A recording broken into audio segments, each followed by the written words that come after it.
খাগড়াছড়ির মাটিরাঙ্গা সীমান্ত দিয়ে অবৈধভাবে নারী শিশু সহ আরও ১৩ জনকে, ফেনীর ছাগলনাইয়া সীমান্ত দিয়ে ১১ জন এবং সাতক্ষীরার কুশখালী সীমান্ত দিয়ে নারী সহ ৬ জনকে পুশিন করেছে ভারতীয় সীমান্তরক্ষী বাহিনী বিএসএফ।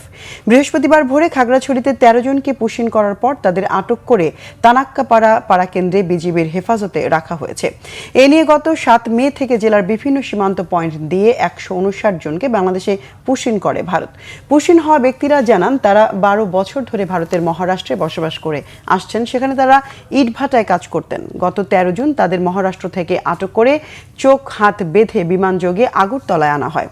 পরে অবৈধভাবে বাংলাদেশে প্রবেশ করানো হয়। এদিকে ফেনীর ছাগলনাইয়া সীমান্ত দিয়ে বুধবার রাত ২টার দিকে আবারও ১১ জন বাংলাদেশিকে পুশিন করেছে বিএসএফ।